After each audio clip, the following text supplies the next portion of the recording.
while we're talking about bad things in audio, hey, have you tried your Sonos app recently? You mean the new Sonos app that replaced the previous app? It's not like a new app that you can run side by side with the old app? Right. No, it's not. So remember we talked about Sonos coming up with a new app, and I was not excited. I tried to stay potentially positive about it, but this company doesn't have a good track record at improving their app over time. They just continue to make it worse. And it was getting incrementally worse over the years. Well, as we knew they were going to do, they decided to start from scratch. They're just going to rebuild from the ground up. And it kind of feels like their design lead said to a bunch of interns, hey, let's say we could do anything we wanted with no constraints, like what our full feature set is, what the current UX standards are on any platform, and accessibility. We don't have to worry about that stuff. Let's just build what we want and not worry about those things. And not surprisingly, customers are not happy because what they ultimately released was an app that has less functionality than their previous app. You can't do some of the things that you could in the old app. It is confusing as anything because the easiest way to get around in most apps is a big old tab bar at the bottom that lets you jump between different capabilities in the app or feature areas, if you will. That's gone. Nope. Now you just have to scroll through stuff to get there or find the label somewhere that is actually a link to maybe go set things up. It's very confusing.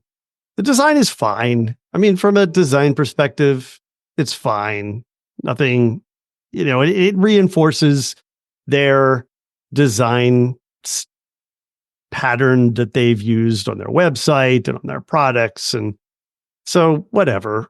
But also they they just didn't build a lot of the things that you need to make the app fully accessible by people maybe with vision or other accessibility issues, mobility issues, or dexterity issues, all of the stuff that's built into these phone platforms just isn't available through this app.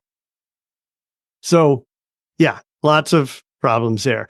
They heard the feedback and they had their communications people talk with the press, and they said that it takes courage to fully redesign an app, and customers often push back on change. It seems like what they really did was they created an MVP, a minimum viable product. That's what we would call it in the software space. This is the least that we could do to get something out there. But here's the thing. That's what you do when you're a new company, not when you already have a product that you're servicing already and your customers have things that they expected to be able to do. So now they say that they are going to be releasing updates regularly and quickly, so that over the course of the next couple of months, they will be adding these missing features. What's missing? Stuff like, alarms, which is a very popular feature. Stuff like editing your playlist. Why would you want to do that? That's gone. That's not in there anymore. And so they are going to be adding these and other features that are not there, and they'll be adding the accessibility stuff. They hadn't asked me anything today. I'm sure that must have been really interesting because they have not been getting great feedback on this. The web app that replaces the desktop app isn't bad. I actually like it. It's a much better design than what they had before. And it's a more traditional app that lines up with what you expect to see, with a bunch of tiles of either playlists or album artwork and stuff like that. So they did a pretty good job there, except that even though you can set it to run as a web app, so you know how in a lot of browsers now you can kind of quote download. What you're really doing is you're creating a Chromeless version of your browser, just going to that website and making it look and behave like an app on your desktop. It can do that. That's awesome. But it logs you out every day. What? Even though it's a desktop app. Come on.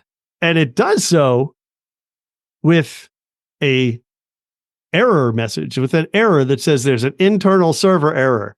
Yeah, that's because A, you don't have good error handling, and B, you shouldn't be canceling sessions when it's running as a desktop app. Ridiculous. It's not your bank website. It's right. Sonos. It's my music service. Exactly. But I'll bet that their website that you actually have to log into isn't smart enough to differentiate the traffic between logging in to buy a speaker on your account versus logging into your Play service. Yeah. So many problems. So they have a lot of work to do. And I have confidence that they will. I don't know that they're going to hit the mark on these improvements that they're promising, but this has not been a good rollout for them. Well, and even if they do fix most of these problems, how long is it going to take? Yeah.